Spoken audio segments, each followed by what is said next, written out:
Dando seguimento com relação às lesões parenquimatosas, as armadilhas, a gente tem que diferenciar o realce versus as lesões hiperintensas pós-contraste, pré-contraste, como eu tinha falado anteriormente.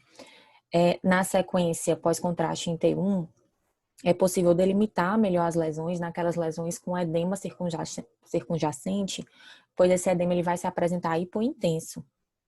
Nas grandes lesões com grande concentração de gadolínio, pode não demonstrar o realce no flare. Então, algumas lesões intraparenquimatosas, o T1 ele vai ter superioridade ao flare, como eu vou mostrar a seguir. Essa primeira imagem, ela está ponderada em T1, ambas são pós-contraste de uma metástase de um CA de mama. Nessa primeira imagem, nas setas, a gente pode ver o realce da lesão pós-contraste e consegue delimitar bem a lesão devido a esse edema circunjacente hipointenso. Não sei se vocês conseguem enxergar esse halo. Na sequência em flare, apesar do edema ele realçar e a gente conseguir ver bem a lesão, a gente não consegue delimitar bem porque perde esse contraste do realce da lesão e do edema. Com relação às lesões leptomeninges, na infecção, a meningite ela é a forma mais comum de infecção do sistema nervoso central.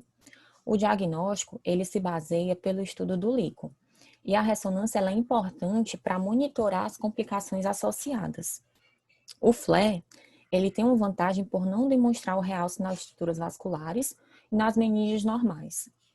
E ele é bem mais sensível para ínfimas modificações na composição do líquor. Como a gente pode ver, uma meningoencefalite viral, ambas sequências pós-contraste de todas as imagens que eu vou mostrar adiante. A primeira em T1, onde o realce é pequeno e a gente confunde com o realce dos vasos.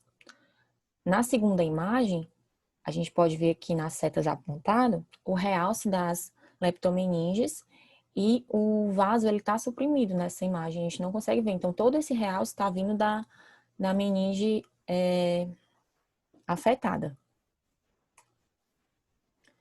Com relação à propagação neoplásica no espaço subaracnoide, tanto de tumores primários e metastáticos, o teste diagnóstico específico é o exame citológico do líquor, apesar de algumas vezes dar falso negativo.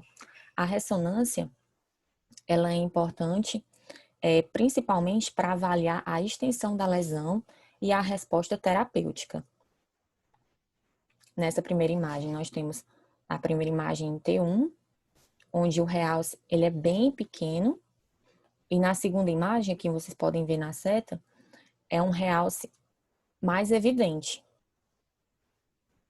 porque aí ele vai mostrar apenas a meninge afetada, doente.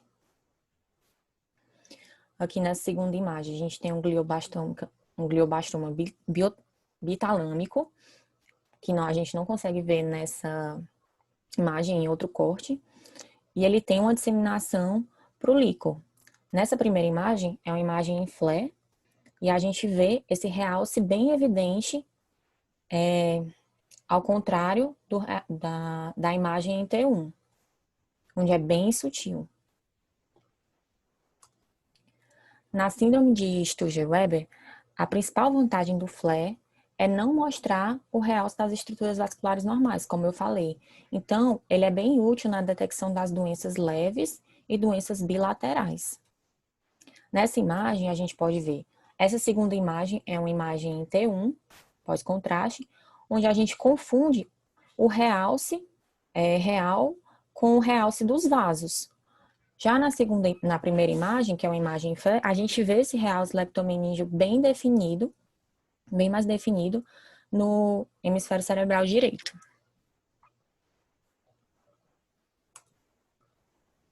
Com relação à doença leptomeningea associada à artrite reumatoide, é uma complicação mais rara, grave, são lesões de alto sinal nos espaços subaracnoides e espessamento meníngeo com realce. Ocorre na maioria das vezes por lesões focais e o realce pós-contraste em flare também é mais proeminente que em T1. onde a gente pode ver essa primeira imagem é uma ponderada em T1, onde a gente vê ainda assim um realce, mas o realce ele é bem mais evidente, aqui a gente pode ver nas setas, em pós-contraste em flare. Com relação às lesões pacmenígeas, o realce normal no pós-contraste T1, ele é bem sutil, fino e descontínuo. Quando ele é anormal, ele se torna assimétrico, espesso, nodular e contínuo. Com relação às alterações pós-operatórias, a gente tem um realce dural pós-operatório, que ele pode ser visto a partir de 9 horas após a cirurgia. Em um estudo feito nesse artigo, ele mostra que o realce dural é moderado ou acentuado dentro de 3 meses nesses pacientes. E após 1 ou 2 anos, esse realce ele vai diminuindo cerca de 50%. Mas, nas imagens que foram feitas nesses mesmos pacientes, pós-contraste em flare, mostraram um realce dural mais extenso e persistente. Como a gente pode ver aqui nessa imagem. A primeira imagem em flare, onde a gente vê um realce dural, onde foi feita a craniotomia, 2 dias após a cirurgia, comparado à imagem que foi feita em T1 pós-contraste. Que o realce ele é bem sutil. Com relação ao trauma. As imagens pós-contraste em flare, elas são altamente eficazes para a detecção de realce dural em pacientes com traumatismo craniano agudo ou crônico, se comparado ao pós-contraste em T1. Mesmo em pequenas lacerações que causam sangramento no líquido, são suficientes para induzir o aumento do realce na imagem flare, porque, como eu tinha falado, ela é bem mais sensível para pequenas variações no líquido. É importante observar pequenas lesões cerebrais traumáticas, como uma pequena hemorragia subdural ou hemorragia subaracnoide, que vai haver um realce dural no flare, e em suspeitas de lesão intracraniana causada por abuso infantil, porque a hemorragia subdural é a forma mais comum detectada nesses pacientes. Aqui, a gente tem um realce dural relacionado ao trauma. Na primeira imagem, em flare, e a segunda imagem em T1, onde a gente vê esse realce bem mais evidente na região frontal. Com relação à metástase dural, os principais cânceres associados são os cânceres de mama, pulmão, próstata e linfoma. Eles ocorrem geralmente como uma extensão do tumor para a dura mata e a partir das metástases calvárias adjacentes. As metástases isoladas, elas são mais raras. Elas se mostram como massas durais, focais, nodulares ou difusas que crescem. E, nesse caso, ele fala que a sequência pós-contraste em flare, ela tem um sinal equivalente em T1. Não tem vantagens. A metástase, aqui no caso, um paciente com metástase dural de um CA de mama, onde a gente vê na primeira imagem em T1 e a segunda imagem em flare, a gente vê um realce equivalente ao longo da superfície cerebral esquerda. Com relação aos meningiomas, são os tumores extraxiais mais comuns, e no flare ele vai mostrar um realce periférico, devido a uma vascularização dupla do tumor.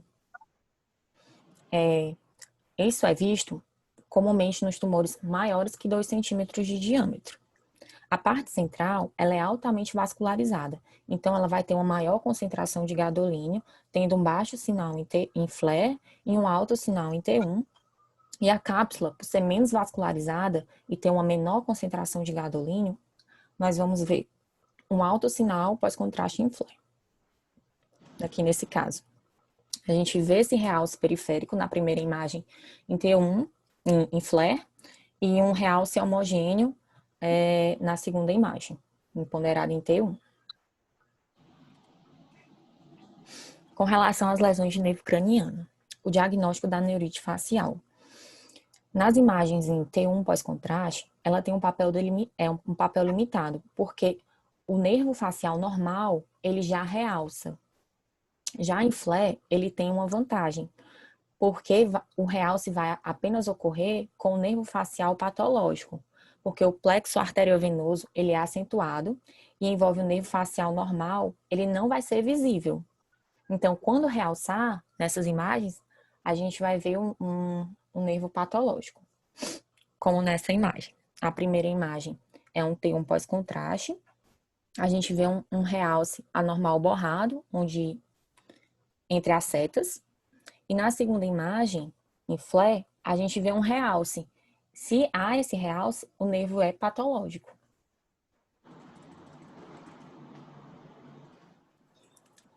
O fenômeno ARM após o AVC isquêmico agudo.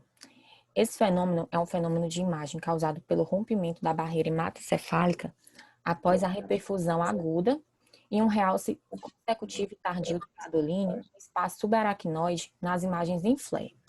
Ele é encontrado em 30 a 40% dos pacientes após AVC isquêmico agudo e 20% naqueles pacientes com AIT sem lesões demonstradas no DWI.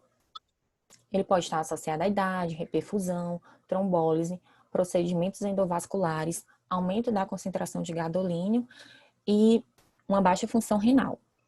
Em alguns estudos, mostra o risco aumentado de transformação hemorrágica nesses pacientes com ARMS, mas estudos recentes já não mostraram mais essa associação.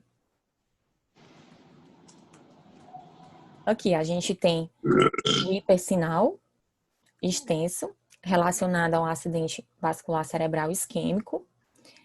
E nessa segunda imagem, a gente tem as lesões infartadas em DWI, no hemisfério esquerdo. Com relação à retinopatia diabética, no paciente com a retinopatia diabética, há um realce ocular associado ao diabetes. E mesmo nos pacientes que não tenham sintomas visuais, se está patológico, ele apresenta esse realce. Aqui, como a gente pode ver na imagem, é um paciente que não tinha sintoma visual, que tinha diabetes e apresentou realce ocular, em flare pós-contraste. Então, a gente pode concluir que a imagem em flare com contraste, ela tem muitas vantagens nas manifestações da doença intracraniana. E a imagem em flare, ela pode ser usada como uma sequência primária ou muitas vezes adjuvante ao pós-contraste em T1, nos casos ambíguos, para aumentar a confiança do diagnóstico e melhorar o atendimento ao nosso paciente. Obrigada. Muito bom, Jéssica. Muito bom. Parabéns aí. E o artigo cheio de informações novas, né? Aplicações novas. Assim, de rotina, a gente faz, né? Já o flare pós-contraste. Uhum. No serviço que a gente trabalha, né? Lembro, no caso, um filho de um colega que ajudou muito o flare pós-contraste. Principalmente, em algumas vezes, você pode usar o flare 3D, né? Pós-contraste que vai ajudar mais ainda, né? Era uma suspeita de uma meningite e eu me lembro que ajudou bastante o flare pós-contraste e ela fez o tratamento. Estava meio perdido, não sabia qual era o diagnóstico. E a gente conseguiu direcionar, ela tratou a meningite, a tuberculose e ficou boa, graças a Deus. A sequência é muito boa, que ajuda bastante.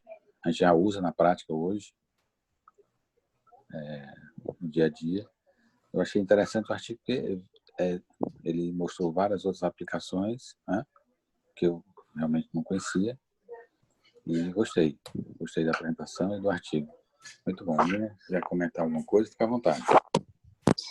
Então, na verdade, primeiro eu quero parabenizar a Jéssica pela aula, o comprometimento dela, né, com a apresentação. Ela veio até tirar algumas dúvidas comigo. Parabéns, Jéssica, você passou tudo que é importante no artigo, na minha opinião. E eu tenho uma dúvida para ti, se no artigo, em algum momento, ele comenta se eu for fazer as duas imagens, né, o pós-contraste de T1, que a gente já faz, tanto a gente faz a sequência de cortes mais grossos, sem a saturação de gordura, como a volumétrica com a saturação de gordura. Hoje é o nosso protocolo que a gente utiliza. Aí eu te pergunto, se eu for adicionar a sequência FLE pós-contraste, com a ideia de que ela apresenta realce em baixas concentrações. Ele comenta em algum momento no artigo que a gente deve realizar ela antes das sequências T1?